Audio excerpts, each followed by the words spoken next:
What's going on, everyone? It's Gematria Gaming back at it again. It is Sunday, September 4th, and just wanted to talk about this, a couple of just random things that have been going on.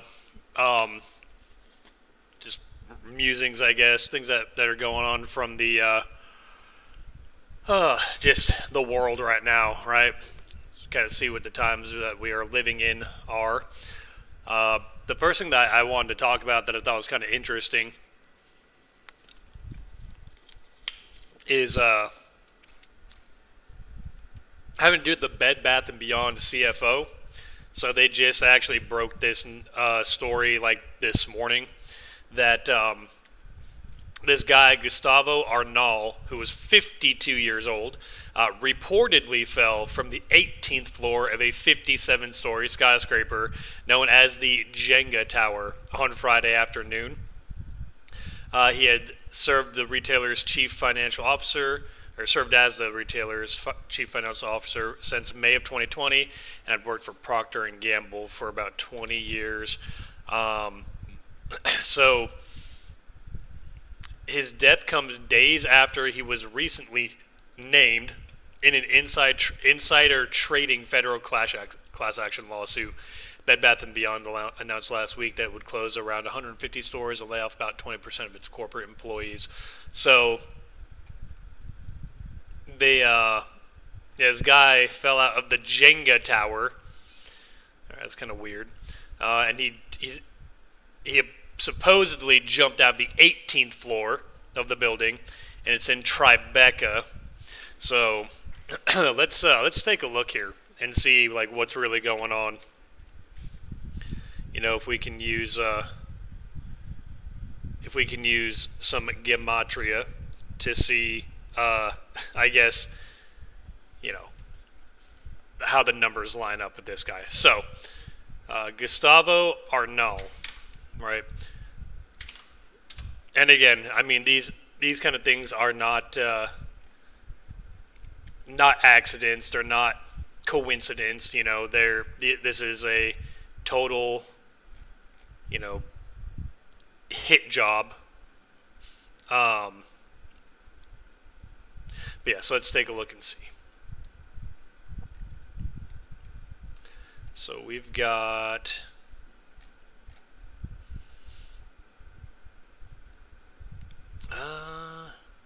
then probably won't be able to find this guy's date of birth, actually. And on September 2nd is when he actually fell out the window, or jumped out the window. But okay, so let's look at the Jenga Tower in Tribeca. Okay. Alright, so it's known as 56 Leonard Street,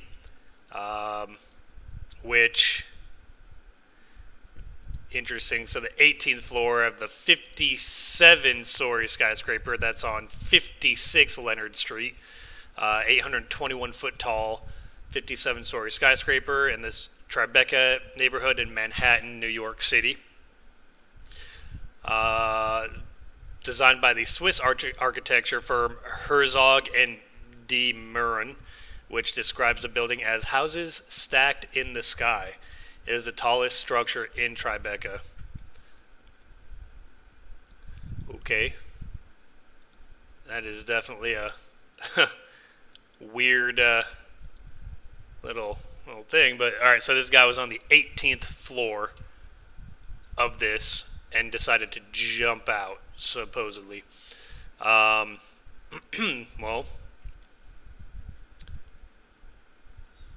let's see what it's houses stacked in the sky.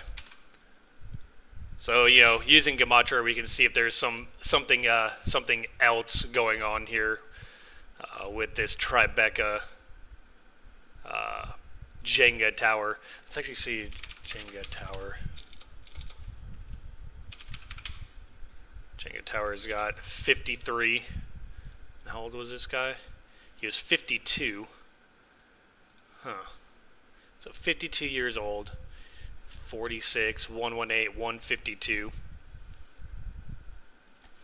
And this guy's full name is Gustavo Arnal.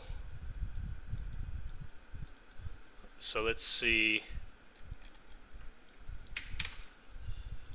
what his name holds.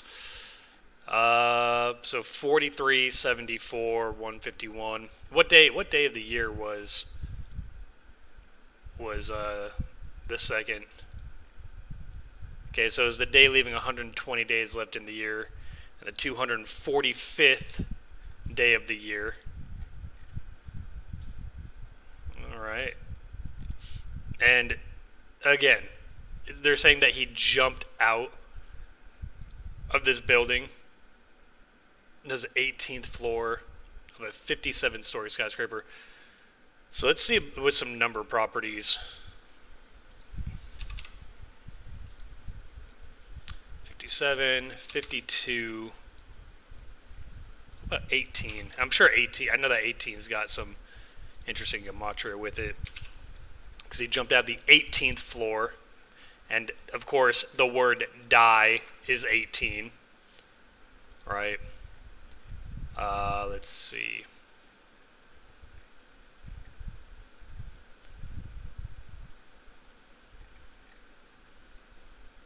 Oh, I wonder if... No. Oops. Suicide. It's got 119 as well. 43, 74. It's kind of interesting because this guy's name has the inverse, right? So suicide is 34. He's got the 43 in the same cipher, and then 47 and the 74 in the other cipher. And again, you've got more the word murder, right? Has that 34 and the 83. But yeah, just the fact that die has 18, right? And it was the 18th floor that's saying that he jumped off of. I guess let's see if it's what comes up with just Jenga, because usually when they put words in quotation marks, in these headlines, that's got like a prevalent meaning, because that's the way that they kind of code the news. 37. Let's see.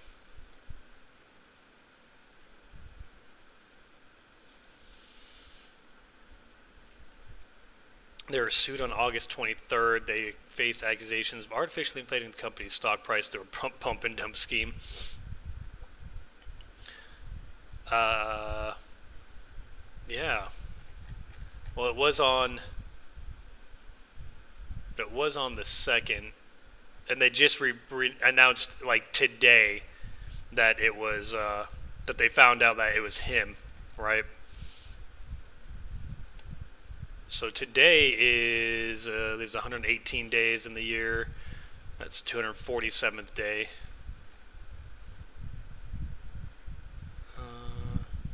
Well, okay, so the Jenga Tower does have the 118 in it. So it's a day that leaves 118 days left in the year. So Jenga Tower, maybe that's why they decided to release the news today that they found out that it was him. Because if they did it, if they had done it on the second, when that actually happened, let's see, that's got 120 and 245. Nothing really prevalent with that. And again, this thing is called 56 Leonard Street.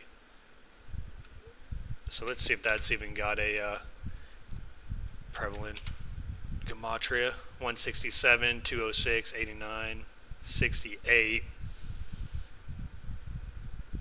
173. Trying to see if maybe there's some date numerology as well that would line up with that. There's a 72 date numerology on the day that he actually supposedly jumped out of that building. Now 144 date numerology. Sometimes, it's just easier to Kind of look. Well, it's interesting because there's actually today's got 144 date numerology, and the day that it did that had a 144 date numerology. Let's see what 144 has a prevalence of.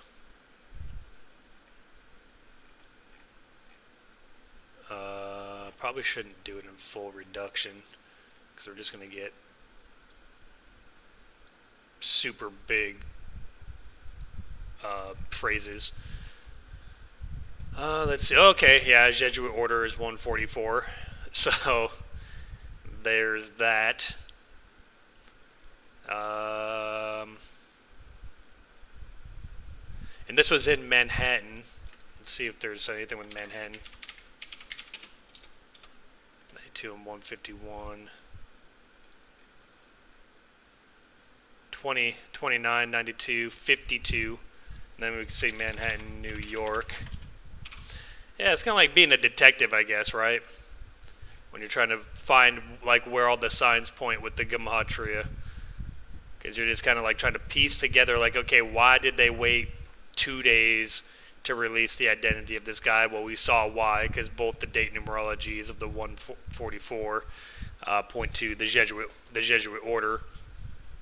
And again, I mean, let's not get it confused with what this guy, you know, he's probably, I think that he probably was gonna talk, right? He was probably gonna say something, and they don't like that. The Jesuit order, because I'm sure this guy was in on it too. You know, they're all part of the club, and it's funny because I think some people have the misconception that, like, well, because they're part of the Jesuit order, they just get away with whatever they want. I don't think so. You know, let's look at what Yahusha said, right? So in Luke 3:7 and in Matthew. You know, when Yahusha is calling out the Pharisees, right? And actually, sorry, this is John that says it too. He says, "You brood of vipers, who warned you to flee from the coming wrath," right? So he's calling people brood of vipers, right? A brood of vipers. And then in Matthew 12:34. Yeah, I think this is when Yahusha is calling out the Pharisees, right? Because he even tells them, you know, you brood of vipers. So what are they trying to mean by a brood of vipers? Well, that's exactly what the Jesuit order is. That's what the Pharisees were. They're not a singular body, right? That's what all of the Gospels, or not even the Gospels, but like the epistles, we're trying to convey to the early ecclesia, that everyone is all Christians are to be a singular body, right? United.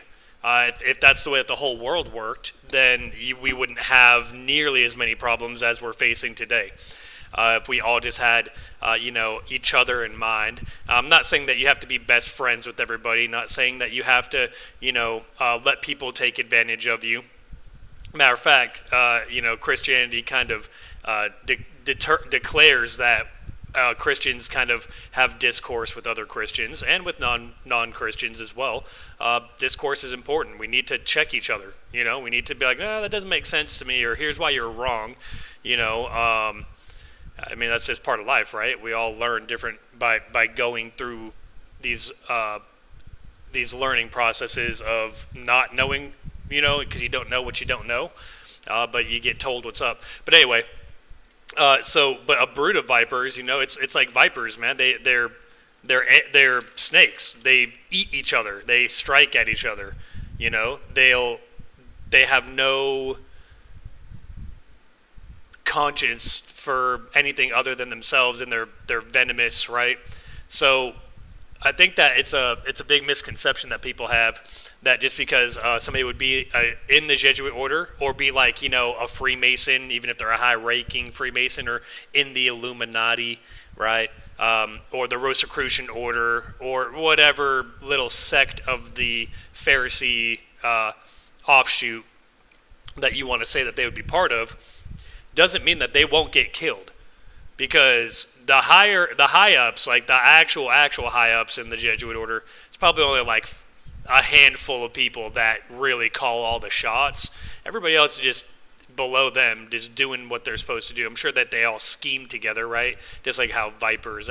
When I hear like brood of vipers, I think of schemers and people that are just, so willing to kill and kill each other. And that's what they do. They just eat each other, right? So this guy probably knew something, and he was going to say something that they didn't want him to say, so he went bye-bye, right? And if we look here too, here's what's going on with Bed Bath & Beyond for those who aren't aware. It's just more, of the same thing that we've all known, right? We've all known that the stock market is completely rigged. It's all just ran to get money into the hands of the rich. If you know how to play the stock market properly, you can make some money on it, but you're never going to be able to call whatever. I've had people say like, oh, well, if you learn astrology and the moons and the cycles of that, no. Okay, that has nothing to do with it. There probably are ways that you can see when it's coded.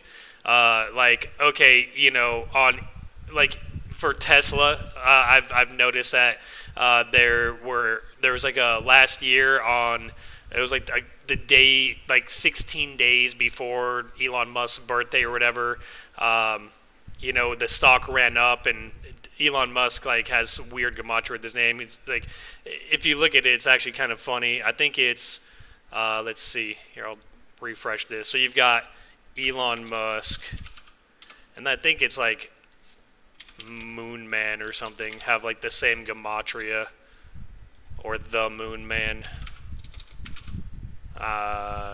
What is it? Man on the Moon or something?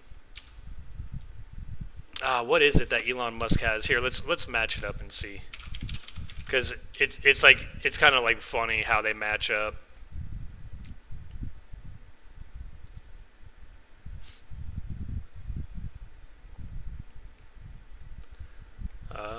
Let's see.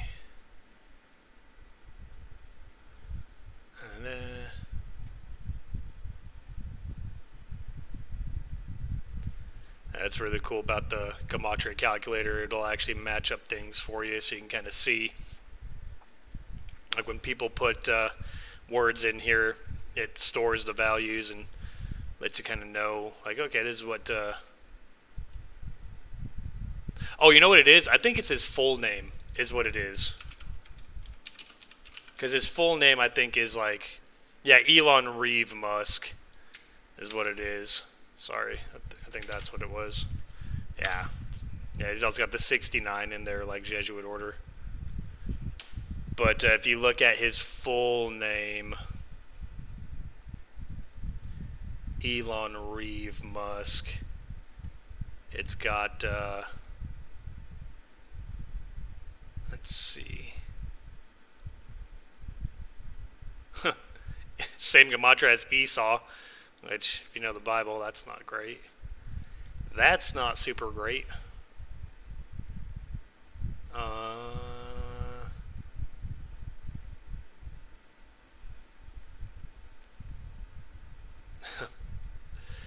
Let's see.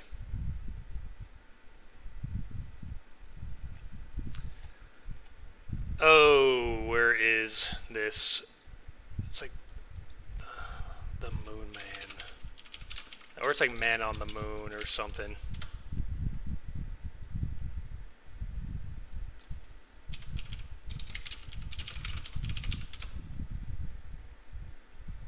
Oh, yeah, that's what it is. Yeah, so they got the 57, and maybe that's what it was. It was like on July 5th, which is a date that would be written 5/7 in other parts of the world. There is like a run up on Tesla stock. So anyway, long story short on it though. So yes, there is definitely, gematria element to the stock market. But as far as it being lined up with the stars and the bullshit astrology, no. But yeah, so this is what happened: is like the stock was down and then it ran up. It like ran up to $28, and that's like I think that's what it closed at. So it was even higher than that, and so to go from like $9 up to like 30 something bucks probably was the height of it. That is a lot of money that people were making, right, on buying stocks, by doing calls. And then, of course, on the inverse side of that, right, you guys also can't forget that the stock price goes down, you make money on puts or by shorting. So, the stock market is constantly manipulated. And just think about it, like, if let's say you were the Vatican, right? The Vatican's the richest institution in the world. Just so happens to be where most of Bitcoin was held by the Vatican, and then I'm sure when you saw that big crash of the Bitcoin price, it was the Vatican selling all their Bitcoin because they're like, yeah, we're gonna make a couple $100 billion, I'm sure. On selling it. But anyway, so yeah, imagine you're the Vatican, right? And you're like, hey, you know what? We're going to go ahead and have the price be down here. We're going to just manipulate that thing to get it way up high, and then we're going to sell it off. And then because then you get the public fed in on it because it gets hyped up, right? People start reporting about it, and oh yeah, look at this, you can make so much money doing this. So people get bought in, and then they're like, cool, we're going to pull the rug now, and they make money on the way down because they're like, hey, put all your puts in. And the stock market, a lot of people don't understand that what you're seeing, like, because they have like the you have your, what is it called, your level 3 and level 2 trading pools, where you can see when people are putting in like stock when they're buying or selling the stock. And then there's also different tools out there that allow you to see what like where the weighting is on the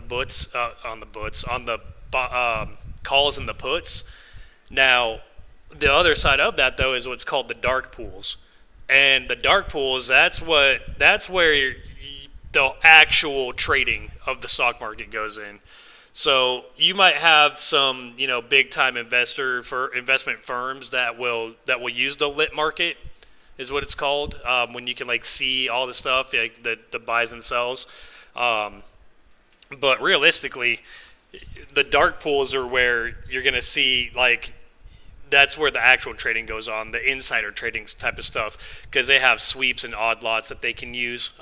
So, like, for example, if you're the Vatican, you're like, hey, we want to build up a bunch of puts, and then we're just going to have this stock price just tank, right, when it's at the peak.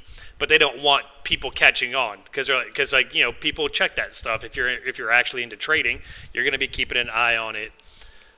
Joshua says, the AI scares me. I type 2 letters into a search bar and it will complete the 10-word question I was going to ask. No, I'm going to talk about AI actually right after this, because there is some crazy stuff going on right now in the world with AI. But anyway, so like, instead of having that on the lit market, because then a bunch of traders are gonna be like, hey, you guys see these giant put pools coming up? Yeah, we're probably gonna want to buy into that, and then the game isn't in their favor, right? The Vatican's favor. So what you do is you do what's called a odd lot, where it's these giant. They call them. Oh man, what's the word? My brain is like half working at all times. So, but it's like an order, right? But what they'll do is they'll say, "Hey, let's put in an order for a put on 6,000."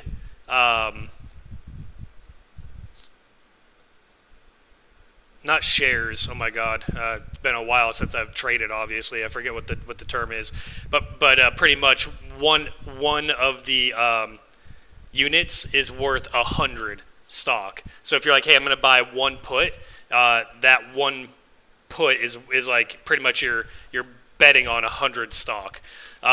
So they'll put in orders for thousands of them, right? They're like, hey, let's get 6,000, and what they'll do is they'll allocate 5,999 of them, and they'll sell them off in these odd lot batches, so it breaks it down, and then they'll get that final one that fulfills the order, and that's when the put will actually hit, and that's when you see these big, drops in price, and it's just, it's ridiculous. The whole thing's rigged. But anyway, so that's what happened. That this guy got sued. He got in a little oopsie because they're like, hey, guess what?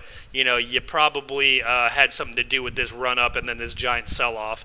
So this guy was probably going to talk, if he's getting sued.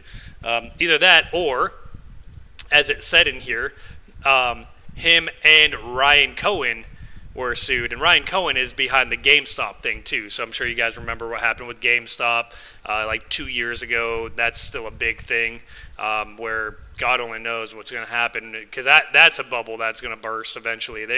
They again, the brood of vipers, right? They got caught. Somebody's going to make money off of somebody collapsing as a financial institution. But Ryan Cohen, he maybe he was like, hey, take this dude out. You got a blood for blood type of thing. Like Ryan didn't want to be the one to be schwacked, so he's like, yeah, take this dude inside. I don't care. But anyway, so let's talk about the AI. So there is a website that I think everyone knows that this person does not exist, right? It's a pretty popular website and genuinely terrifying. Like, it'll just generate random, pictures of people, and you can just, and it's funny too, because like, look at this, right? So if you really wanted to, you could flash a picture of this dude up on the screen and be like, oh yeah, this guy was a mass murderer. He shot 16 people, but the police took him out. He got killed in the hail of gunfire, but the police saved the day or whatever. And this is just what's like available to us, right? So if you think about it, whatever the government has at their disposal is like 1,000 times more sophisticated than this, right? But this is what they do. I mean, like, literally, let's go on to like CNN.com, right? And we can look here and we can see, like, how do we know this guy's even real? You know what I mean? It's just a picture. Have you ever seen this guy? I've never seen him. This is what we are living in. This is what I'm saying. I think AI might be the greatest threat to us as humans, because, guys, we're living in an entire echo chamber, right, of just misinformation, disinformation, whatever you want to call it, where we're going to be fed a million pictures of a million different things, and oh yeah, this is totally what's happening. And I mean, this is just talking pictures. Let's not even talk about the video, right? The deep fake videos that we know exist, and it's funny because they train these bots to detect deep fakes, but the only thing they're doing when they train these bots to detect the deep fakes is they make the deep fakes more sophisticated, because the people then can just take the data from the bots and feed it back into their deep fake algorithm. And I mean, I think that's probably how a lot of these like presidential addresses and stuff, I'm sure they're not real, personally. I think they're all fake. There was one where like Trump was giving a presidential address like after the election results had came in, and he had lost the election. And I don't think, maybe it was after the January 6th riot thing happened, where, I mean, it just, you could tell, man, it was just a weird,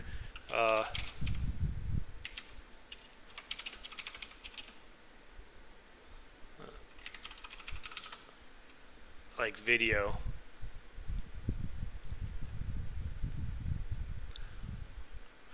Let's see.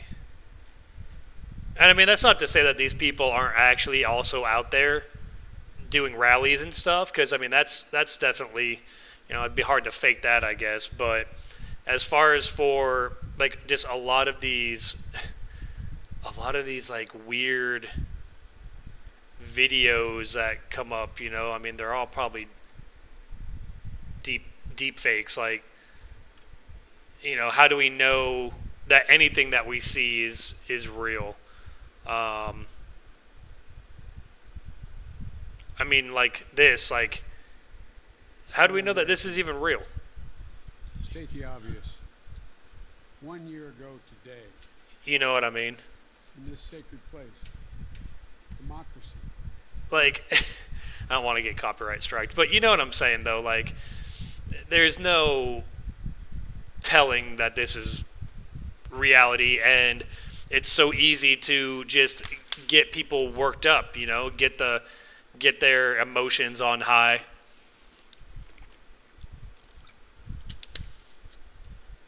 And that's why I just don't. But I don't know. I just don't like to even really feed into any of the bullshit. But there's a thing called "This X does not exist," and check this out. They will use AI to generate like an Airbnb listing. And again, this is just like going based off of the technology that we have at our fingertips.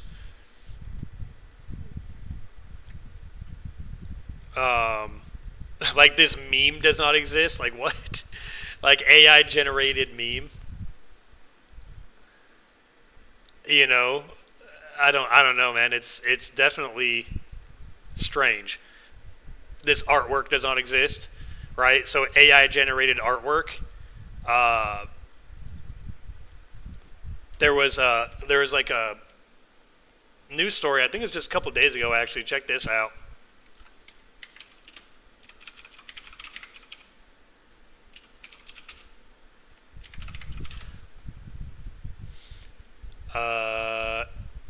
Yeah. So check this out. There was this. This was a piece of art that was entered into an art contest that won the art contest because the medium was digital. So the person literally just like generated this piece of art.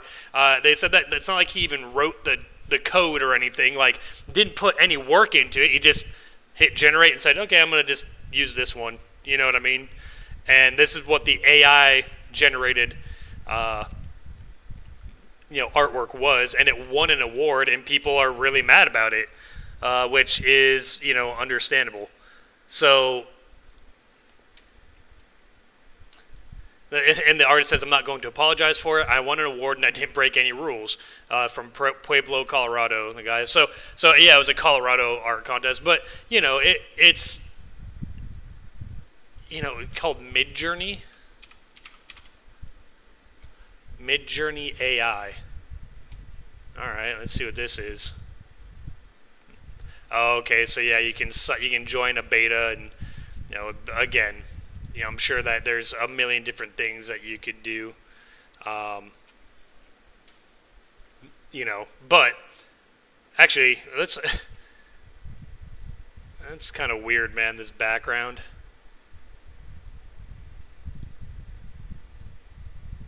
What? Oh no, it's weird. Let's see if it. Oh, okay. If you paste it, that's what it turns into. Just jarbled text. Huh. Well, anyway. So yeah, again, this is pretty much the same concept. It's just probably not as advanced as this Midjourney is, but yeah, I mean, who are we to say like,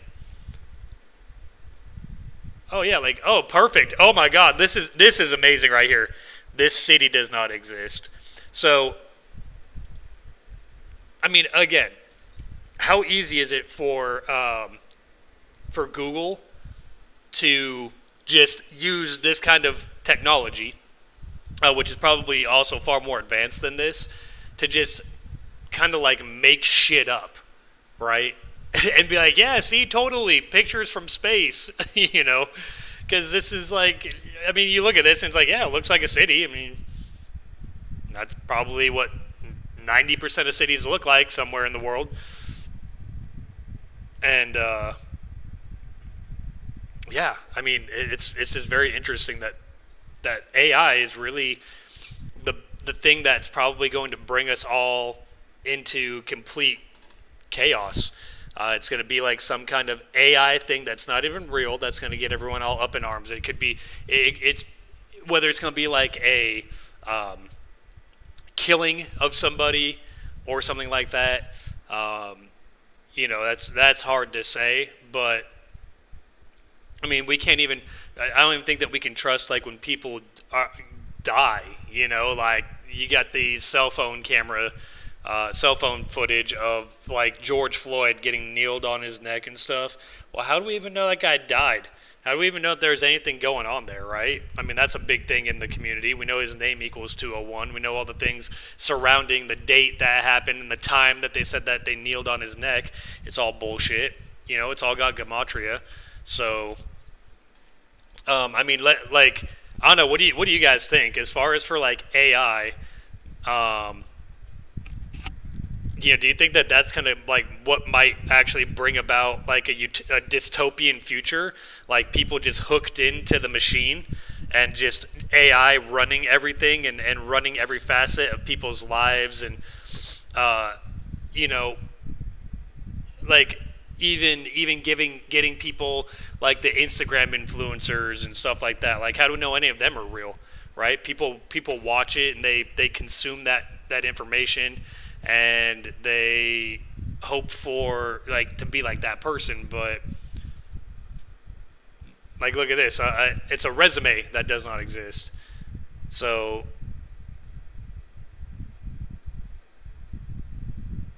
I mean, like, and this is just like so rudimentary too. There's this kind of like this kind of technology is thousands of times more advanced that can get put out there. Like it'll say that they're a project manager, project geologist. I mean, like it's just crazy, man. That this kind of stuff exists, and the fact that we, we're just like we're stuck in it. You know what I mean? We're just stuck in this like world that we can't do anything about it because technology just keeps marching on.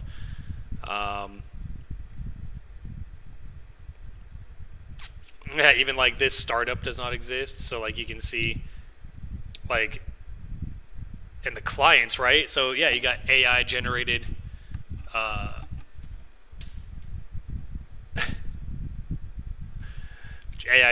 like customer reviews and meet the team, and I'm sure these are all just not real people. So again, it's no mistake that this stuff is just being manufactured and produced for us, and that's why, like, I like to think that they're really the only truth that we have is what we can read in Scripture. Because everything else is just, as far as we know, right, just fake AI generated real dead ants and nutter butters. So you want to make dead ant nutter butter. What is this? What? It's like AI generates food. Tiramisu bubblegum. Oh my god. Fresh watermelon chicken. So like I feel like this is kind of terrifying, man. Like this is the kind of stuff that we see everywhere, though. Like, and these are all just AI generated images. Like none of it is real. Ibuprofen. Oh, an ibuprofen filled Milky Way. I'm in. Eat 10 of those. So. Yeah, I don't know. Again, I don't know what do you guys think about as far as,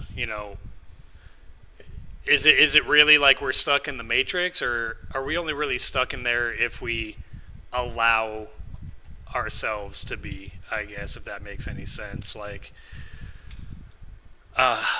I don't know. So much disinformation out there. The other thing I want to talk about too, though, is like I saw this on this like article that was just posted yesterday, and talking about like snacks, right? Like snack food and how it's become so much more prevalent over the pandemic. Uh, Again, why I don't know. And don't get me wrong, I mean, who doesn't like to eat some junk food every now and then? But this is kind of stating that it's like uh, gonna get even more and more prevalent. And of course, you know, when it comes to super processed foods, like we have no idea what they're putting in this stuff. You know, uh, what's like okay, let's look at like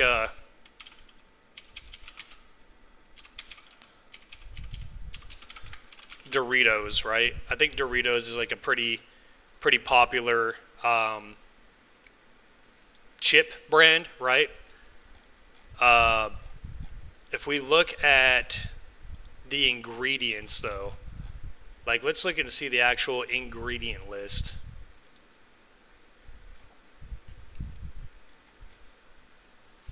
So you got corn, vegetable oil, which is corn oil, canola oil, and or sunflower oil. Maltodextrin, which is made from corn, salt, cheddar cheese, which is really milk, cheese cultures, salt, and enzymes, whey, monosodium glutamate, so MSG, buttermilk, Romano cheese, which is part skimmed cow's milk, cheese cultures, salt, and enzymes, whey protein concentrate, onion powder, corn flour, natural and artificial flavor, which I mean, they don't even specify what that is. Like, what is natural and artificial flavor, right? Dextrose, tomato powder, lactose, spices, artificial color, yellow 6, yellow 5, and red 40, lactic acid, citric acid, sugar, garlic powder, skim milk, which I, I just that's really weird. Red and green bell pepper powder, disodium isonate, and disodium guanylate. Okay, that's just like on a chip. I don't even know what these last two things are. So let's look and see what they are.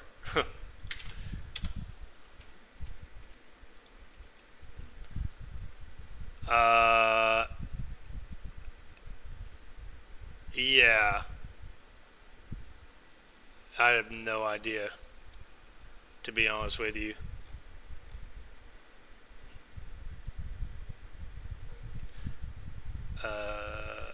It just looks like sugar, some kind of sugary stuff.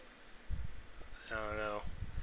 So, you know, like, but the point that I'm making though is that like, okay, so you look at these things, right? Like Doritos and when we talk about like people that like live on like EBT or SNAP, right?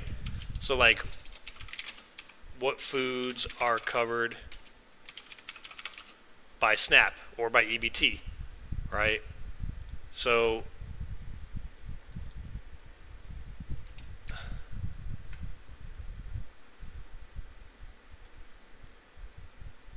non-alcoholic beverages, seeds and plants which produce food for the household to eat. But what do people like? Like, okay, let's look at what do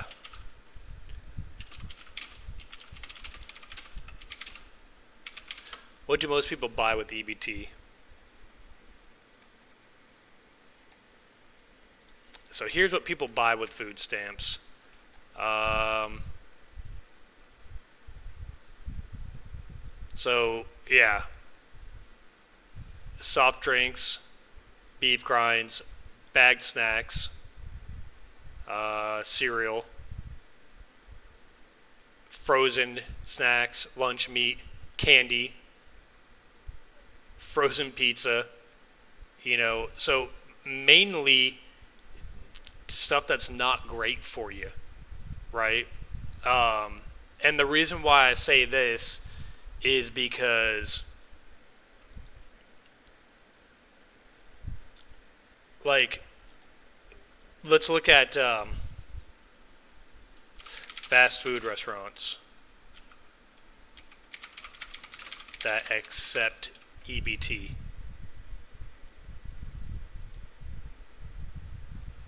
And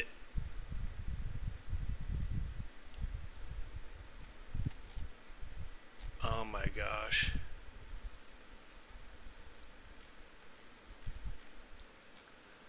So let's see. Yeah, look at in all the different states, it tells you pretty much what you can buy, and it's like Burger King, Carl's Jr.'s, Church's, Del Taco, Denny's, Domino's Pizza, El Pollo Loco, Jack in the Box, KFC, Popeyes, Pizza Hut, Taco Bell, Wendy's, Wiener Schnitzel, and I've seen it also for like McDonald's and stuff. So I guess what the real like sad part about it is that these people are hooked into like a governmental system that makes them forced to buy stuff that's not good for you, right? So you've got those packaged candies, ultra processed foods. I don't even want to talk about like the nutrition facts on like in McDonald's, right?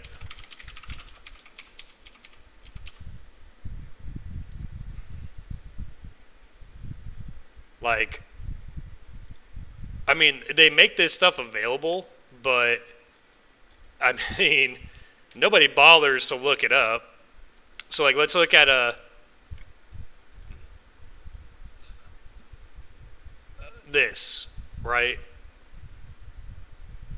Well, let's see what the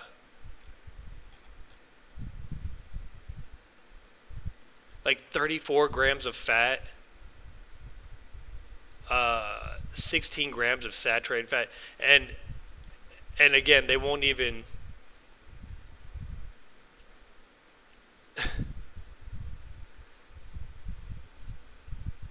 What is this? Quarter pound, 100% beef patty with like a little asterisk, I guess, because it weighs 4 ounces before cooking. But it's funny because it's like, oh, it's pure USDA inspected beef. Like, who really, like, you know what I mean, man? That's just like how stupid it all is. Like, yeah, okay, that totally meets a standard that people should be like wanting to eat, right? And then like pasteurized processed American cheese that contains soy. Oh my god. Thick cut applewood smoked bacon. It's got pork bellies cured with water, salt, sugar, natural smoke flavors, sodium phosphate, sodium ethorobate, sodium nitrate. Yeah, corn. Look at this. Even the ketchup has high fructose corn syrup and corn syrup. Tomato concentrate from red ripe tomatoes. And I think that there's like something about the fact that like when they like type things in capitals like this, and also when they like advertise things in all caps, it like gets around a certain kind of like law where they can kind of just say whatever they want, which is But yeah, like USDA inspected beef, like what does that even mean? Like, how could the USDA actually want to look at that junk and be like, yeah, it meets our standards? Like, that's terrifying, right? Because they're all just in on it together, man. There's, that's what sucks is like, you have these governmental associations, right, that people assume are out there for our benefit. It's like, no, not really. Formed May 15th. Well, hold on. Let's look at. I've never even bothered to check what the. What is this? Hold on. All right. The gematria of this: 429, 150, 516, and 210. 150. Illuminati's got that 150. Yeah. Wow. That's funny. I mean, just the fact that, you know, it's all, gosh, it's all just bullcrap. But anyway, in 210, so Illuminati, and you've also got Adam Weishaupt, right, who is the founder of the Illuminati, the 210.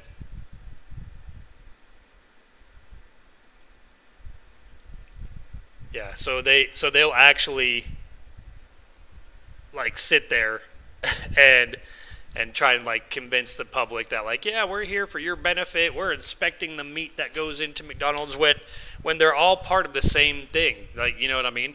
But let's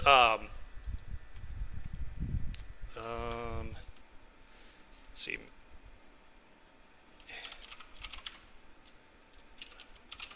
May 15th. So onthisday.com is a pretty cool website where you're able to go and type in like any date, and it'll take you like as far back as possible to like the history of like anything that happened on that day. So like if we go into looking at like, okay, well, what happened on May 15th, which is the same date that this was supposedly, you know, the USDA was founded. And yeah, you'll be able to see all kinds of like interesting things that you're like, you start to realize, oh, that's why they chose that date, you know.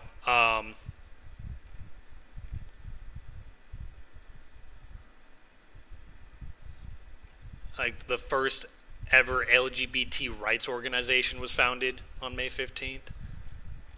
All right.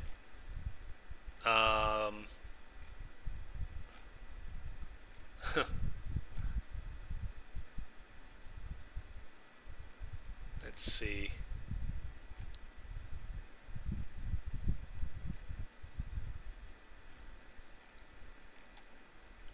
Yeah, so it's like, I don't know, it's just interesting. Like, you can always go back and see, like, okay, what were they, like, why did they choose this date? Like, does it, like, what happened on this date back in, you know, back in the day? Like the execution of Anne Boleyn. You know, so I don't know. It's definitely definitely not a coincidence a lot of times that, like, you know, these places get made on specific dates, and like their headquarters, you know, headquartered out of Washington D.C. on Independence Avenue. Like, yeah, okay, whatever. And then, well, what I actually really want to talk about though is like, for all the stuff that kind of happens, you know, like it really is kind of like, again, for me, just going back to scripture, so that way I can really just appreciate, you know, what we're given, and knowing like what the reality of the situation is. We live in a world that's just full of like this AI generation, and it's all one big echo chamber. And, you know, if I think that's why so many people, there's so many, like, you know, the Freemasons, the Illuminati, the Jesuit order, they all want to stifle the truth of the Bible. And the truth of it is that it literally kind of tells you that, you know, like, you don't have to listen to any of the shit that's going on, because all of it is perpetuated by the Pharisees, you know. And the Pharisees have always been the main antagonists, I guess, for the betterment of humanity. You know, they were known murderers. They were known to like not keep the scripture. They added to scripture, and they used scripture for just to maintain power. and that's why they killed. They had Yahusha killed, which I mean, it fulfilled what needed to happen, because once he died on the cross, the salvation came, and then when he came and destroyed the temple in 70 A.D., the fulfillment of the new covenant was here, and so we're all saved, which is the beautiful thing about it. There's a lot of people that disagree with me. There's people that say like religion's bullshit and the Bible is all bullshit, and all I can say is like I will defend it till the day I die. That's all I can say. Like, because like I get it. Like, I grew up not believing in anything that the Bible had to say either. I grew up in believing that religion was nothing but a tool to control people. But then when I came to the realization of actually it's the opposite. When you really know what the Bible is, what Scripture is, it actually frees you from a lot of this shit that's going on.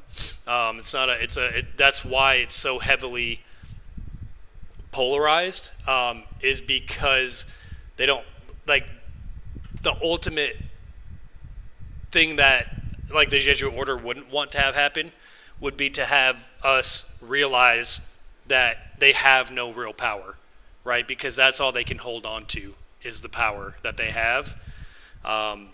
And that's how they run the world, because they've got so many people just running in the same circle, the rat race every day. Wake up, go to work, come home, or even worse off for the people that are sucked into the government programs of like Social Security, disability, EBT, SNAP.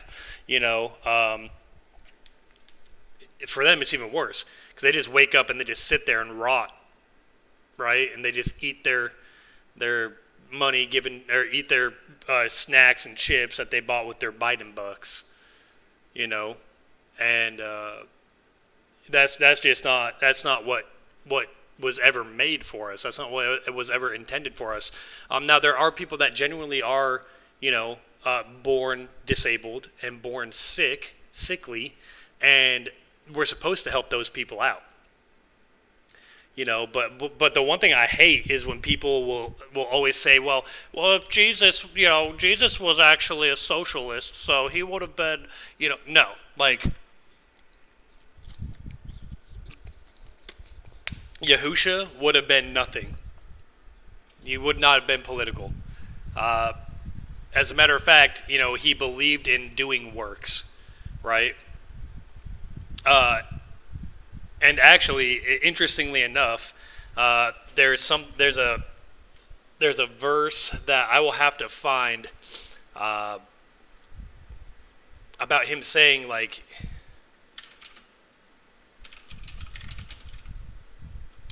you say I'm not gonna.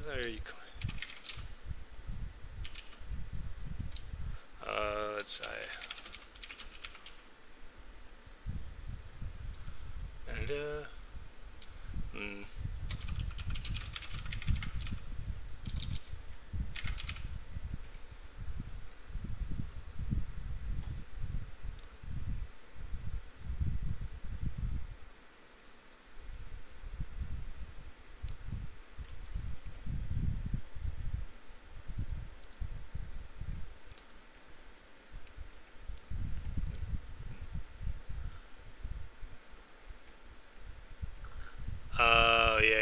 Okay, gotcha.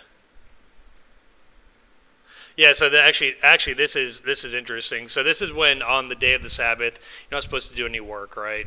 It's a day of rest. But the Pharisees are claiming that Yahusha couldn't be from God because he healed a blind man on the Sabbath.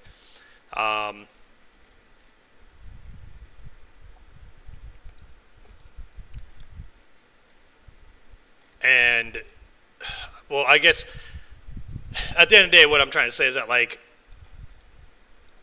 I really wish I could find the scripture, because it was really actually poignant in what Yahusha said, where he was like, me performing these miracles on the Sabbath is not work.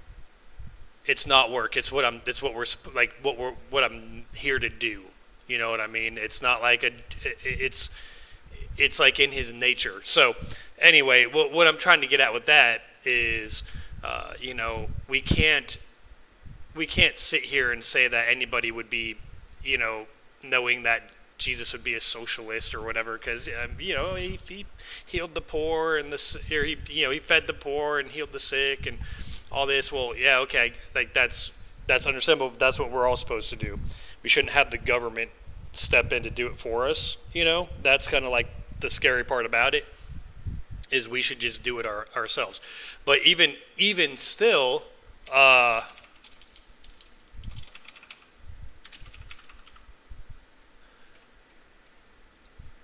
in Genesis, and this is also reaffirmed in Jubilees, but this is really like, instead of people having to live off of SNAP and EBT and stuff like that, really what everyone should be doing is what Genesis says, that he had given us, right? Yahuwah, God, had given us every seed-bearing plant on the face of all the earth, and every tree whose fruit contains seed. They will be yours for food. So what we really should have, instead of these like nasty chips and packaged candies and stuff, and again, like I said, I'm not bashing anybody that likes to eat that stuff.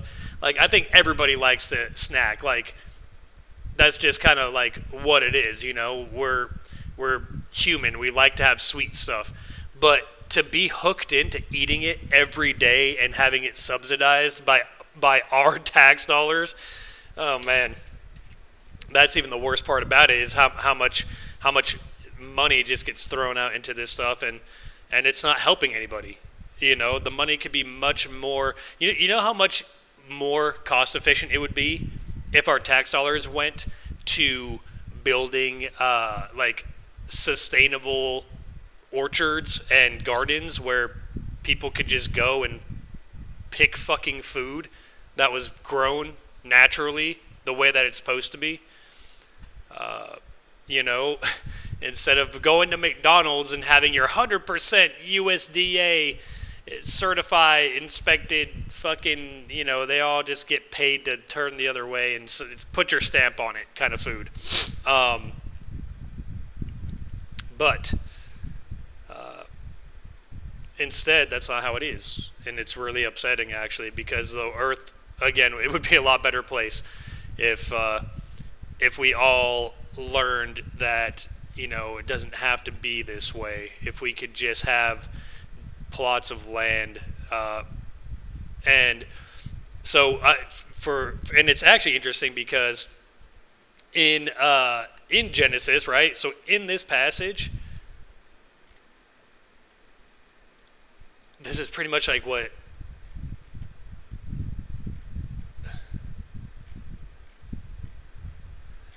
How do I explain this in a way that people understand? So, in the pre-flood world in Genesis, people did not eat meat.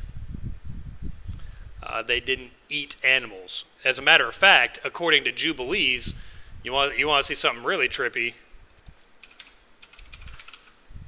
And again, I don't know. Like I believe that. I believe this, but look what this says. Oops, spoke.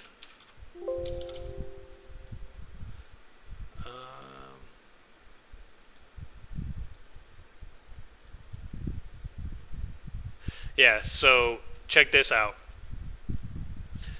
So in Jubilees, it says that when Adam and Eve left the garden because of, they had eaten from the tree of the fruit of the tree of knowledge. Look at this. And on that day, so the day that they were like exiled from the holiest of holies, was closed the mouth of all beasts and of cattle and of birds and of whatever walks and of whatever moves, so that they could no longer speak, for they had all spoken one with another with one lip and one tongue. So, very interestingly, this is stating that, like, the animals communicated with humans.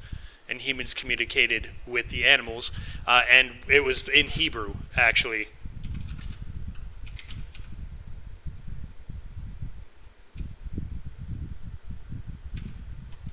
Let's see.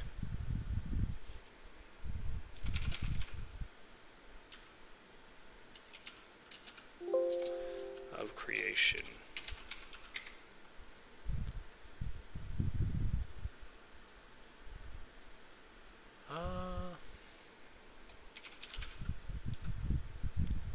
Let's see.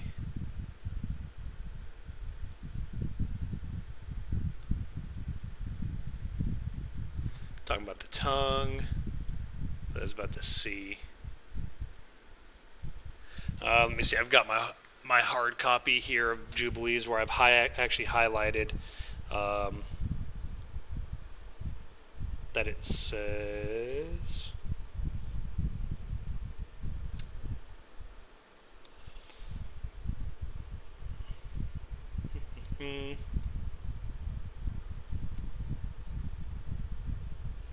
Okay, that's about talking in one tongue.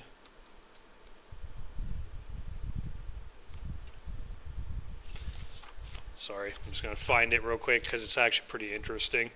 Talking about what the language of creation was. And essentially the language of creation was Hebrew. And so, you know, when they spoke with one tongue, he's saying it's in one language, and it was Hebrew.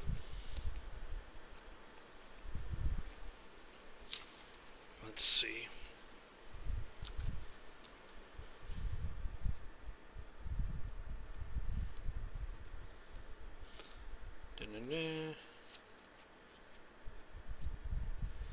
Oh, do I not have it highlighted? Uh-oh. That's not good. Normally I would have it. I thought I did have it highlighted.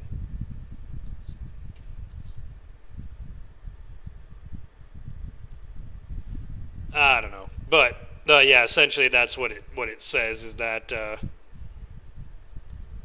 the language of creation is Hebrew.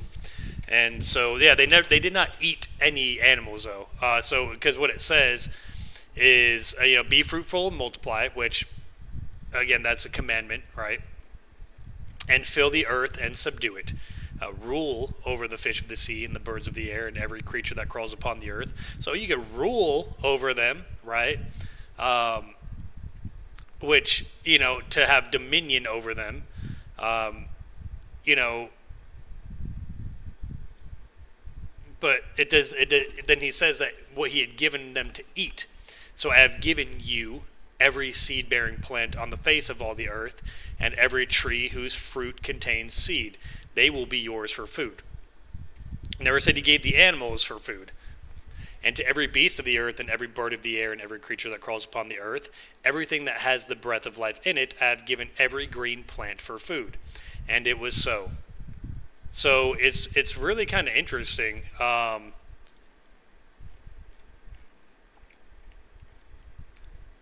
Because he denotes everything that has the breath of life in it. So would that include, you know, like man as well, to have green plants for food? And it was so.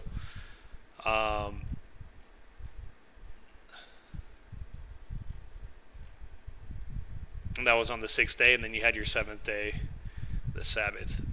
So it's really interesting because, you know, then of course as time went on, people ate meat, and, you know, that was never like a bad thing, but it was originally that never said that they should eat meat. And so I've decided like 15, 16 years ago to not eat meat.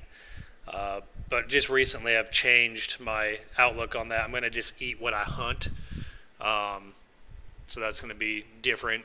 But I feel like, you know, that's the way that it should be, for the most part. If you're going to eat meat, you know, God only knows what they put in these animals that they have on farms. I mean, they could say it's certified, pasture raised, organic, free range, all that stuff, but I don't trust any of it.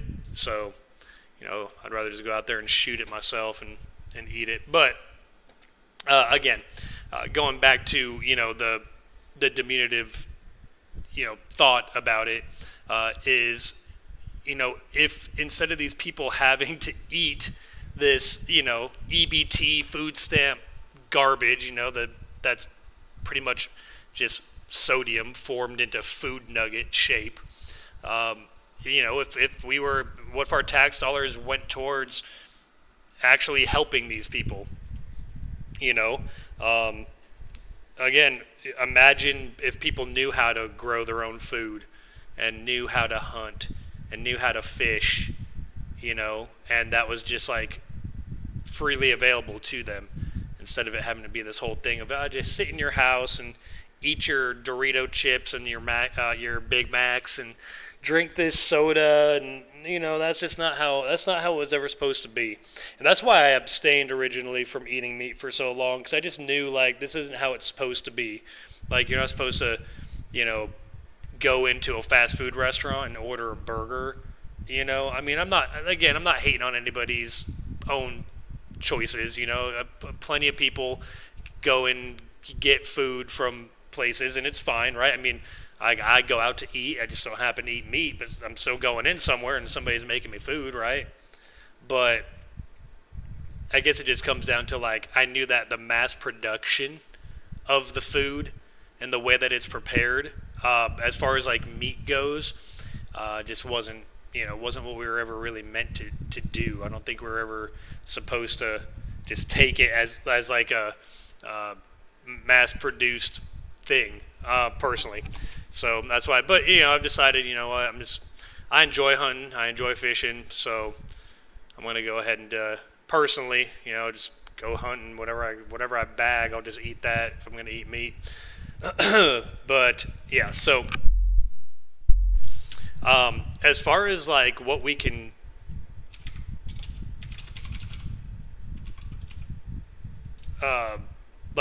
find from scripture to just get us through the bullshit that we're facing right now with the COVID-19 and the AI and these wars and these all this stuff.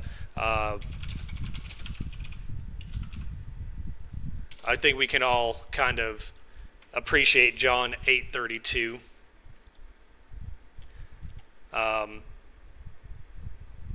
And actually, we could just read through this, because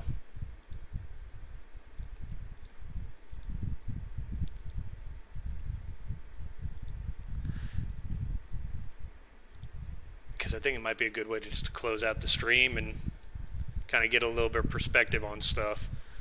So in John 8, we'll do John 8. We can just read through it. Fuck it. Let's just read through the whole thing.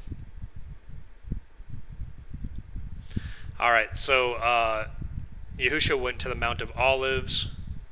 Early in the morning, he went back into the temple courts.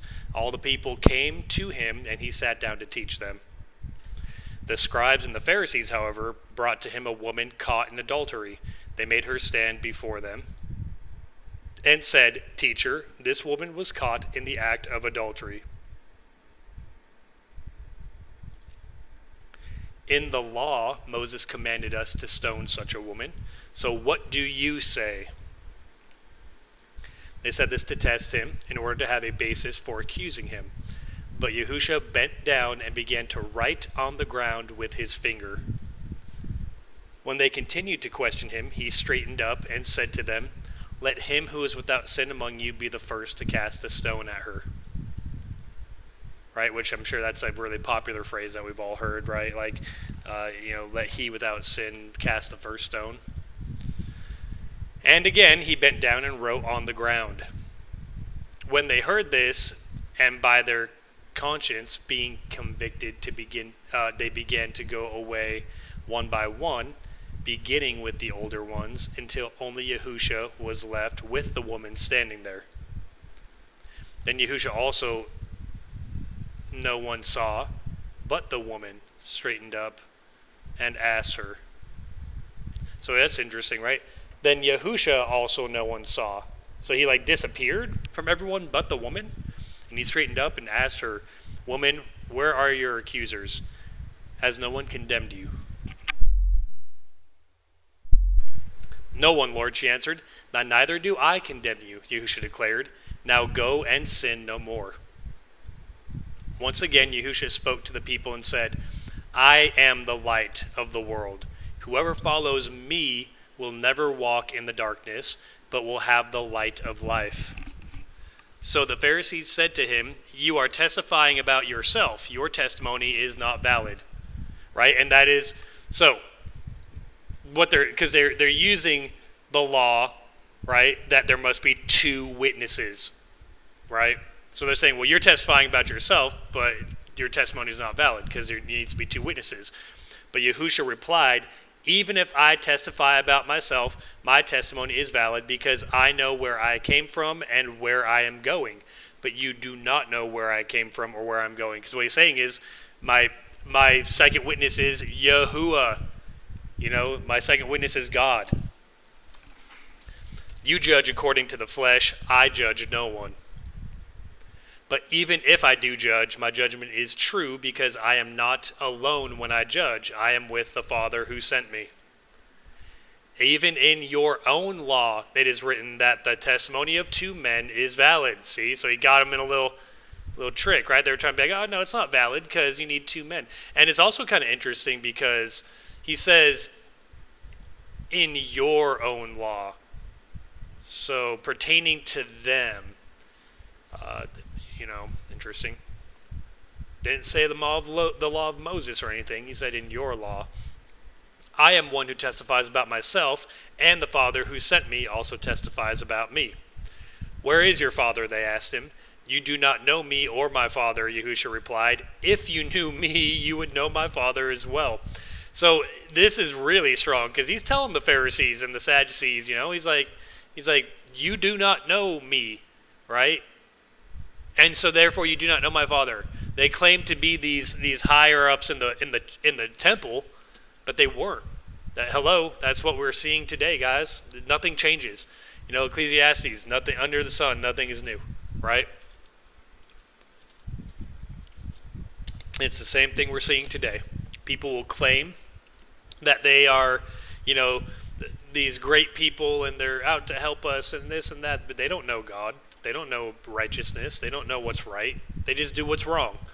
The Jesuit order are the Pharisees who, they were offshoots of the seed of Cain and the byproduct of the Nephilim. They are destined to be evil people because that's what their doctrine is. And on top of that, as well, there's the fact that the synagogue of Satan is what went into the Russian steppes from Turkey, came back out, and they became what is now the Jesuit order, and the Freemasons, and the Illuminati, and the Rosicrucian order, and the blah blah blah. They all stem from the synagogue of Satan, right? It's given to us in Scripture. So we should know who they are, and we should know that they do not know Yahusha, they do not know the Father. He spoke these words while teaching in the temple courts near the treasury, yet no one seized him because his hour had not yet come. So it's actually very interesting. Yahusha was very smart about what he did because he would do these things in public, and he knew that they wouldn't come and seize him up in public because there was a lot of people that were following him, right? So the Pharisees were like, well, okay, we can't make a huge commotion about it. So they always tried to catch him when he was by himself or when it would be just him and maybe a couple people. But he was very smart. He knew to be in the middle of the temple, teaching, right? So there was a lot of people around. Again, he said to them, "I am going away and you will look for me, but you will die in your sin. Where I am going, you cannot come." All right, which is heaven. So the Yahudim, right, the Yas, the Jews, it's not a real word, okay, but we'll go ahead and say that for the sake of simplicity. began to ask, will he kill himself, since he says, where I am going, you cannot come? Then he told them, you are from below, I am from above. You are of this world, I am not of this world. Again, not of this world. Right? How many times have we heard that? That's a very popular phrase. That is why I told you that you would die in your sins. For unless you believe that I am he, you will die in your sins. Who are you, they asked. Just what I've been telling you from the beginning, Yahusha replied. I have much to say about you and much to judge, but the one who sent me is truthful, and what I have heard from him I tell the world. They did not understand that he was telling them about the Father. So Yahusha said, when you have lifted up the Son of Man, then you will know that I am he, and that I do nothing on my own, but speak exactly what the Father has taught me. He who sent me is with me. He has not left me alone, because I always do what pleases him. As Yahusha spoke these things, many believed in him. So as it was going on, there was crowds of people in the temple, right? And they were like, yeah, they were agreeing with him. So he said to the Yahudim who had believed him, if you continue in my word, you are truly my disciples. So he was telling all the people that they were his disciples, right? Then you will know the truth, and the truth will set you free.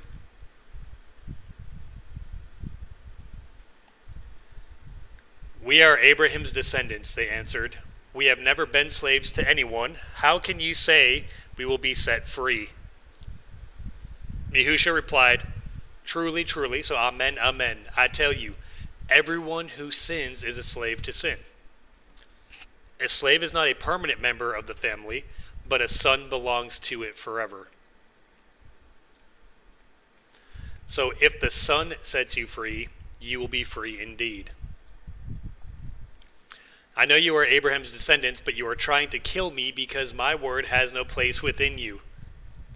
I speak of what I have seen in the presence of the Father, and you do what you have heard from your father. So he's saying like your actual, like the person that birthed you. And again, they say that they came from Abraham, but as far as for like the Pharisees and the Sadducees, no, they came from the seed of Cain. Abraham is our father, they replied. If you were children of Abraham, said Yahusha, you would do the works of Abraham. But now you are trying to kill me, a man who has told you the truth that I heard from God. Abraham never did such a thing. You are doing the works of your father, right? So then they get mad because they're saying, oh, well, you're saying that we're not of Abraham? Well, yeah, that's what he said, because they weren't. He said, we are not legitimate children, they declared. Our only father is God himself. So we are not illegitimate children, they declared. Our only father is God himself. Yahusha said to them, if God were your father, you would love me, for I have come here from God. I have not come on my own, but he sent me. Why do you not understand what I'm saying? It is because you are unable to accept my message. And even still to this day, right, they cannot accept his message. The Yahudim do not believe that Mashiach came, which is ridiculous, right? The Messiah came. That's it. It's done. It's over. You know, Israel's eschatological timeline is done, but they can't accept it. And they don't want to, because you know why? They can still hold on to their beliefs of trying to make themselves feel superior to people, to other people, because they want to still believe that they're God's chosen, right? That's pretty much what they're claiming right here too. Well, no, we're the children of God. We're descendants of Abraham. Well, that's why they still hold on to that, because they're trying to still be able to walk around with an air of superiority. Whereas when Messiah came and he died, right, he fulfilled the prophecies of the Old Testament. And he even said, I did not come to abolish the laws and the prophets, but to fulfill them. So when they were fulfilled and the destruction of the temple in 70 AD happened, the salvation was given to everyone. And now we're all on the same playing field. But they don't want to accept that. Why would they? Right? I mean, just look at the Catholic Church. That's who the Jesuit order stems from. That's the synagogue of Satan. Right? And so, of course, they want people to think that, oh no, like we're still awaiting God we're still awaiting the second coming of Christ. So you gotta do what we say because you want to be saved, right?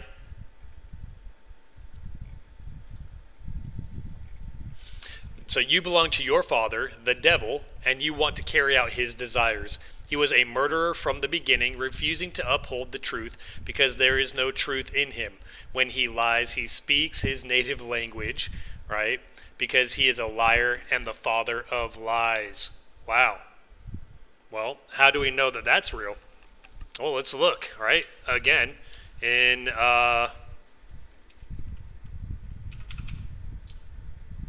we'll look up, actually, let's see. I think Jubilees talks about it as well. Right? I think we talked about this last stream. But so the serpent, who is Gadriel, came and approached the woman, and the serpent said to the woman, has Yahweh commanded you, saying, you shall not eat of every tree of the garden?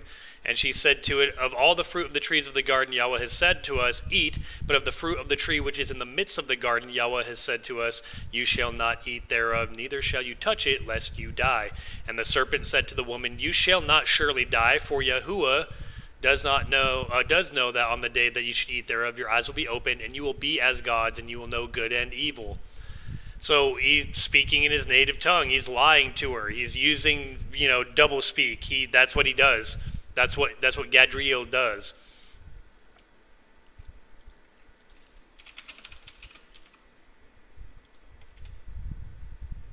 And just to affirm that,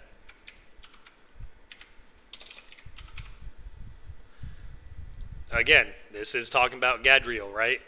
So this is the one that showed all the deadly blows to the sons of men. So this is being affirmed right here, right? Because it says right here, he was a murderer, right? So yeah, you were children of Gadriel, which, I mean, if you think about who he's saying it to, again, goes back to being of the line of Cain, right? From the seed of Cain, and from the Nephilim, which were, born from the Watcher fallen angels that intermingled with mortal women. And, he says he was a murderer. Well, yeah, we know he was, because he taught the sons of men how to kill. Right? This is the one that showed all the deadly blows to the sons of men. That's it. Period. And he led Eve astray. And he showed the weapons of death to the children of men. So, yeah. I mean, guys, it's crazy because the book of Enoch is being reaffirmed through John 8:44, through Yahusha. I still don't understand how people could not look at this and be like, wow, this is actually real. Like, this is actually something that's, like, not just a fairy tale that somebody decided to make up. The Book of Enoch is the oldest written piece of literature ever in the entire world. So this has been known for thousands and thousands of years before Yahusha ever even came. Right?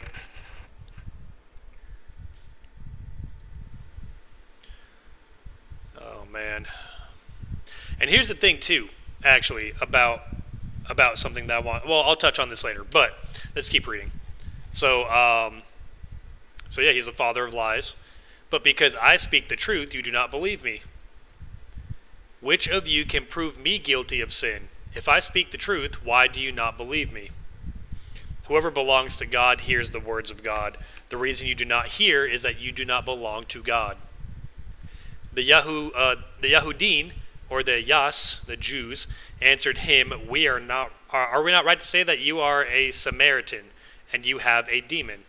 This goes back to, when he says that, Abraham saw him. He saw Abraham's day. If you watch my last live stream that I did about Melchizedek and why that's actually might be who Yahusha was. Yahusha might have actually been on Earth in the Old Testament. But yeah, so he's claiming that he was in Abraham's day because he's talking about Melchizedek. But again, saying that the truth will set you free. That's what I'm trying to say. Is that the truth that we're witnessing? What he's trying to say is like, okay, so what is the truth? Well, the truth that he's trying to say is that salvation is through him, and it's for everybody. So we could sit here and try to get ran by all this generated AI. We could sit here and try to get ran by the Jesuit order and their gematria and their astrology, right? Which, thanks to the Book of Enoch, we know that it's not even real. Oh, yeah, and also, you know what? The Book of Enoch talks about this angel right here, Castaye. This is the one that showed the sons of men all the evil blows of the spirits and of the demons and the blows that attack the embryo in the womb so that it miscarries. Oh, yeah, but we want to make sure that everyone has abortion access. What? Literally, the Book of Enoch, thousands and thousands and thousands of years old. Like, when was it written? In like 5,000 BC, I think. It's talking about, like, legitimately talking about abortion, and that this information was given by a fallen angel, and the blows that attack the soul, the bite of the serpent, and the blows that occur midday, and the son of the serpent who is strong. That's a parable right there, guys. I don't know what that means. I will try and find out what this means, but there's something to this, right? And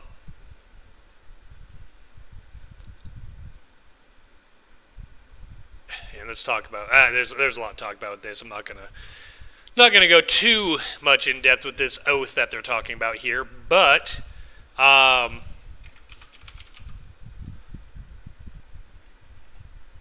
again, let's talk about these watchers, right?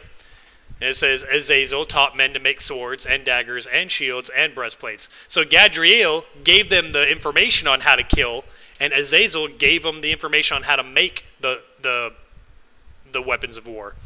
And he showed them the things after these, the art of making them, bracelets and ornaments, and the art of making up the eyes, and of beautifying the eyelids, and the most precious and choice stones, and all kinds of colored dyes. And the world was changed. So yeah, nothing was ever the same after men learned how to make weapons of war, and how to use them, right? And how to make jewelry, and all the stones, and the beautifying the eyelids and using dyes to make things bright and colorful. And I don't think that that's necessarily bad, right? Like I don't think that this is saying that it was really bad in a certain way, but the reason why they used it was bad. That's why it was given by a watcher. And there was great impiety and much fornication. And again, the word fornication doesn't necessarily mean like having sex. Fornication actually means like turning astray from God, is actually what that means. Going to like a different God, worshiping a different God. And they went astray, and all their ways became corrupt. Amazarach taught all those who cast spells and cut roots, Aramos the release of spells, and Baquiel astrologers, and Kokabiel portents, and Tamiel taught astrology, and Astridel taught the path of the moon. So again, astrologers and astrology, fallen watcher angel doctrine, not something that we need to be concerned with, right? When they talk about these Jesuit rituals that are, oh yeah, these are, and you know what? So let's talk about this. Let's look up TFR, right? Let's see. Gematria Effect News. And let's look at his last episode of TFR. Right? So him and Rambo had done a uh, thing or whatever. And then observe. But at a certain point, check this out. You mentioned how Poseidon's 119, the Hangman card actually because of what they stand for. The calls Hillsborough is. I get the. I say this. For anybody, I mean, I remember the last time I recommended this movie years ago. They don't own it, so that's the checker pattern. That's the title. Hillsborough Disaster linked to the number for most of the time afterwards. You think they'd say you're spun around that in this? There's no proof. April 15th. Okay. This, admit, that's as dark and sinister.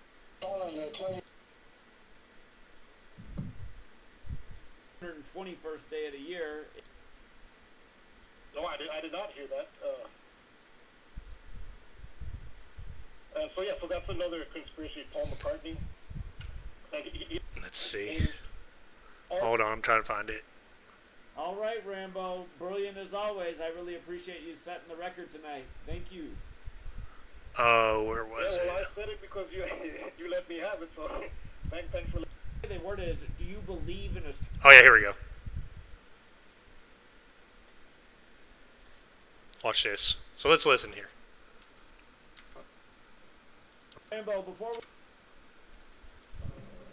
All right, we're back, True Seeker. Rambo, before we get further into the point you're making right now about the Hangman, somebody in the chat would like to know, besides just researching astrology, do you believe astrology to be, helpful? I guess the way they word it is, do you believe in astrology? I guess if you're asking somebody that, do you, if you believe in astrology, I imagine you're planning your life in accordance. So I guess however you want to answer that question, Rambo, do you believe in astrology? I wouldn't say I plan my life in accordance, but it looks like the stars do have some effect. I do believe the stars, whatever they are up there, they do have an effect on what happens in people's lives. And one thing I say about astrology, especially for people who want to, if they're interested in learning astrology, is learn the birthdays of everybody around you as much as you can, and then observe for yourself, and then see if it pans out. I've seen it pan out perfectly at times, like absolutely perfectly. It has described people's personalities, but I wouldn't say I plan my life. Well, the only way I would say I tried to plan my life around it, but it didn't work. But sometimes I noticed that you just looking back at your life, there's a certain zodiac sign where things don't always go smoothly with them, and it's multiple examples. I wouldn't make a knee-jerk response. I wouldn't say just because you see an astrologer say that sign is not compatible, like you avoid the person. Don't do that. You can consider it, but don't. You never know. I mean, there are many factors, and there also many different forms of astrology. But I wouldn't say the only way I can think I tried to plan my life around it, I tried to avoid a specific zodiac sign, and that didn't work because I still ended up. There's nothing I could do. I still end up. This is one zodiac sign. I'm always surrounded by my entire life, and it usually doesn't. It's really volatile. It's up and down, and so that's the closest I'd say where I try to plan my life around it. But most of what I do is I observe. I observe patterns. It's pattern, pretty much pattern recognition, and you can see patterns based on zodiac signs. And I don't know enough about it. I'm not an astrologer. I wouldn't give readings for someone because I don't know enough about astrology to do a reading. But do these, just from observation alone, do stars have an effect? Absolutely. Some of these narratives that I see that appear to be planned out, and they do plan it because they plan it using astrology. Even if you see Manly P. Hall's book, his famous book, on the cover he has the science, the 12 science, because of how significant that is. And they do magic, and magic usually starts with astrology. So if we're analyzing what they do, you have to start with astrology. But yes, I do think the stars have an effect. Absolutely. Yeah, and I would agree that I do think, I don't like to use the word believe, but I do think that there's definitely an impact too. And again, I told the story before, when I was in my early 20s, I met an older woman named Rennie, and she was just trying to put me onto this astrology thing so much, and we worked together, and one day she just brought in this huge packet of printed out material about my date of birth. She asked all my information, my time, all this, and And when I read it, I was like, wow. I mean, that's pretty specific to who I am. You know, it talked about how a person born at my time will care more about things like justice, will be more argumentative. And I thought, yeah, that definitely does describe me. I mean, and it described it in a way like a lot more, not just barely more, but like a lot more. So I thought, wow, okay, maybe there really is something to this. All right. So again, we can denote that these rituals, right, that are given to us by the Jesuit order, the code that they run off of. Yeah, astrology and astrologers. Fallen Watcher Angel Doctrine. So be really careful about who you listen to, right? If people say that they believe in that kind of stuff, gotta be careful. Not because they might be a bad person, but because, you never know. But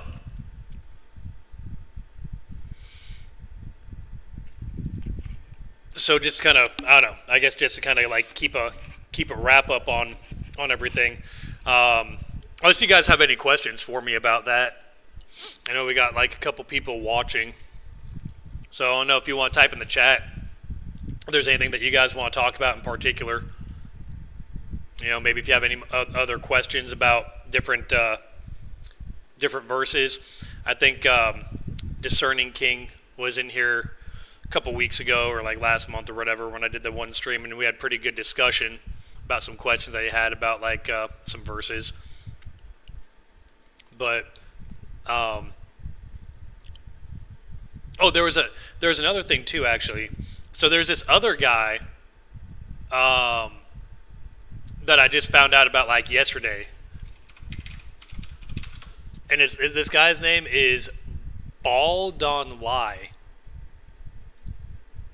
and I think he's got an Instagram account, and he does gematria.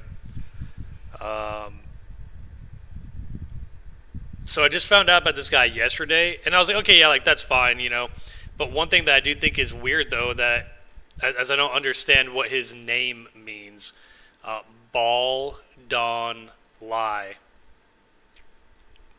because he's doing gematria and stuff, but it's got the word ball in his name, and that's like, obviously a huge pagan god that was involved with like child sacrifice and stuff like that. So I was really kind of interested in kind of knowing who this guy is and why he's got the word ball in his name. I don't know. It's just kind of, again, one of those things. But he does do a lot of sports decodes. I don't know. The sports side of it, I think that's like the people that are just wanting to make money because, you get people to subscribe and buy your stuff because they think they're going to make money on betting. But I don't know. I'm not a bettor. I'm not a gambling man. I don't care about sports either. I don't know. Like, there is a... there definitely is a factor, though, of course, of like these rituals that they have with the sports teams and everything. And it's kind of funny when you think about it. It's like, dang, all these NFL teams are named weird shit. Like,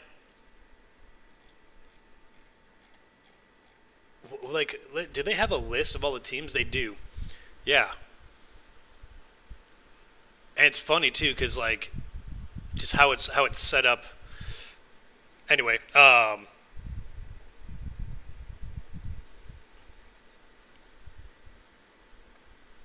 Dallas Cowboys are worth $5 billion. What the fuck? Okay, that's weird, man. There's so much bullshit that goes on with sports. So yeah, it makes billions and billions of dollars a year in revenue. The NFL does. And they do nothing with that money. You know what I mean? But yeah, like, so you've got the Buffalo Bills, and then the Miami Dolphins, which, I mean, I guess that's not too weird, a Dolphin. But then you've got the Patriots, the New York Jets, right? Which, I mean, really? Like New York Jets 9/11? That's just a little ridiculous. In their first season, huh? In the '60s. But then you have the Ravens, right? Because like Baltimore for Edgar Allan Poe, that's where he died in Baltimore.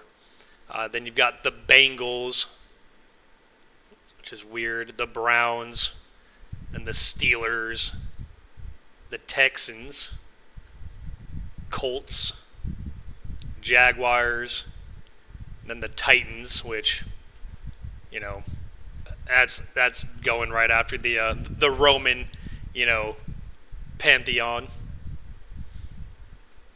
The Denver Broncos, Kansas City Chiefs, Las Vegas Raiders, the Chargers. Like the names are just weird, I guess. Like when you really look at it, you know, like the New York Giants, like the Giants, like the Nephilim. You know what I mean? Like they kind of put it right in your face. The Cowboys, which that's okay, you know, whatever. Texas Cowboys, I get it. The Philadelphia Eagles, which Philadelphia, you know, that's a biblical city. Then the Washington Commanders, which they were the Redskins, but you know they had to change the name. Then you got the Bears and the Lions and the Packers. I don't know about the Packers. That's a weird one too. I never understood that. Then you got the Vikings, the Atlanta Falcons, the Panthers, the Saints, right, which is the fleur de lis that they have on their helmet. The Tampa Bay Buccaneers, which again they've got like the skull and crossbone, like Yale skull and bones kind of symbology, even though it's not bones, it's swords. Then you have the Arizona Cardinals, the Los Angeles Rams, the San Francisco 49ers, and then the Seattle Seahawks. So they just have like really weird names, and I can see why they do these. You know, these like rituals with them. You know, they can kind of make whatever narrative they want with them, actually, and yeah, it's really weird. So and it's kind of interesting. Is the Cardinals the oldest team? Yeah, the Bears and the Cardinals were in 1920. So I think they might be the oldest team. Weird. And I think also something with Arizona, isn't that where the Super Bowl's being held this year in Glendale? Approximately 9 miles downtown Phoenix. Yeah, Super Bowl 2023. Yeah, it's gonna be in Phoenix at the State Farm Stadium, huh? Let's see what that stadium looks like.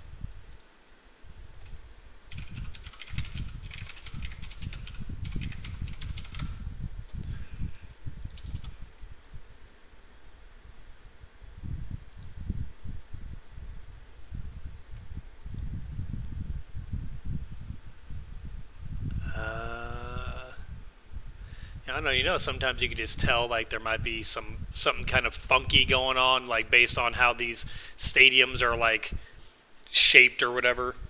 But I can't really see too much.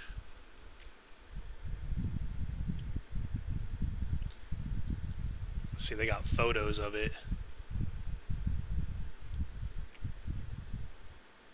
No, it just looks like I'll be honest with you. It looks pretty ugly, I guess. I mean, I'm sure that the roof opens up or whatever, so that you know if it's hot they can have it closed, and if it's nice out they can have it open.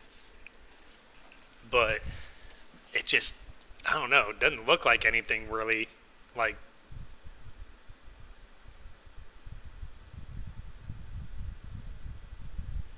Yeah, I don't know. Guess we'll have to wait and see. You know, kind of see what kind of narrative they want to go with. What are these letters on the outside of the building? It just West 1. Hold on here. They've got like letters and numbers on the outside of the building, so I don't know if that's just to denote like north, south, east, west. But what are they? Yeah, west, one, down. What the hell? Let's see if I can get on Google Maps.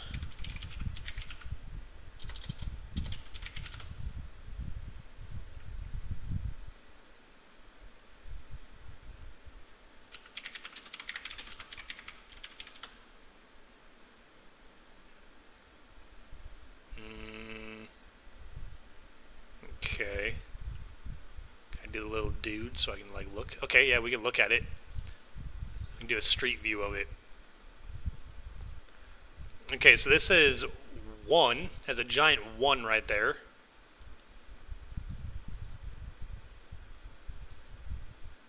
Alright, that's a thing, I guess. And then this says west. That's a W for west. It's gotta be. Well, where'd it go?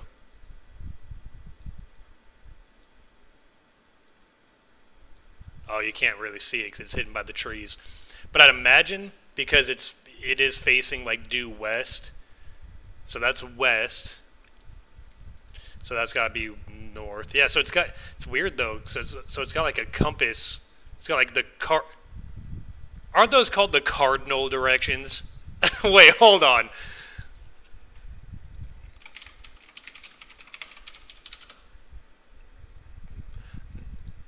Okay. Hold on here. This is starting to make sense now. So they've got cardinal directions outside of the Cardinal Stadium. Really?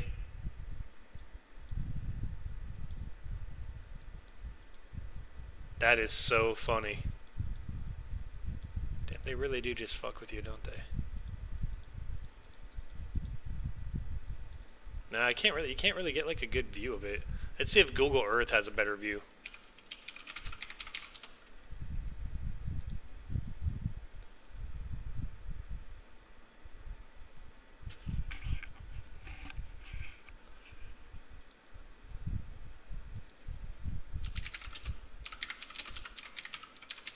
State Farm Stadium. It's on Cardinals Drive. And also don't forget the Cardinals are what they're called in the Catholic Church as well. Let's see, 3D view. Here we go. Oh, all right. Wow. Yeah, look at this. There's a 3. There's a 2. So there's a W. Yeah, this is like pointing, I think this is pointing direct west. So W, 2, 3.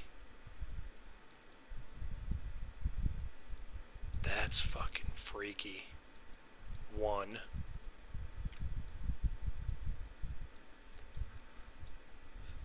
Oh yeah. Cause see, look, there's the E, and that's pointed straight east. Oh, is it straight east? Maybe. 3. So north would be 1. But I don't know if there's a giant N on there. There's definitely something funky going on with that. And don't forget, too, the cardinal in the Catholic Church.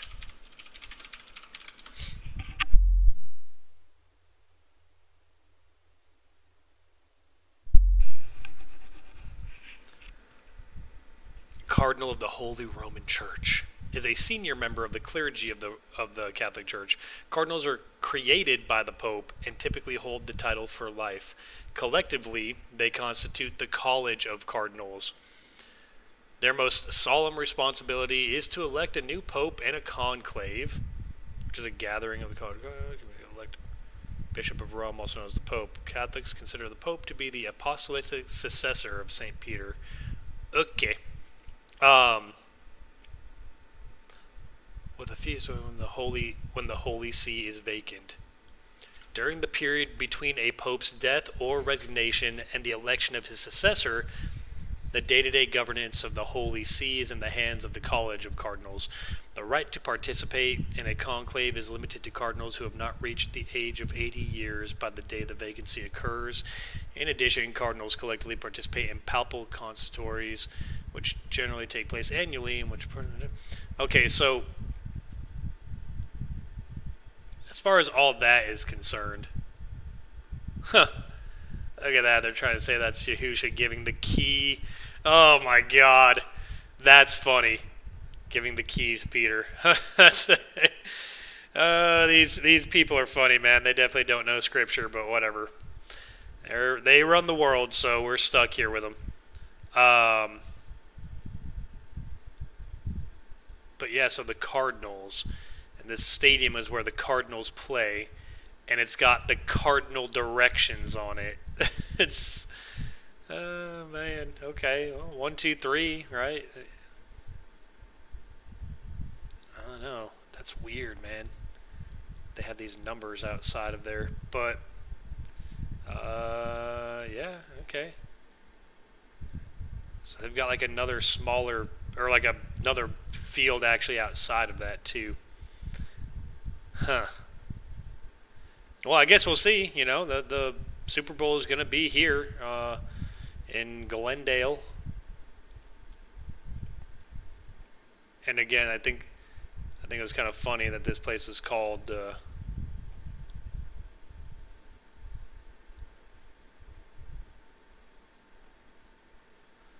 the hell is this? ASU Biodesign Institute Clinical Testing Lab. Well, they do biotech testing at this place too. I don't know, man. I am definitely out on that. But I guess we'll see how the whole season goes, you know, and what they'll have kind of playing leading up to it. Out here in good old Glendale. What's the street called again that it was off of? I think it was called like Cardinal Avenue or something.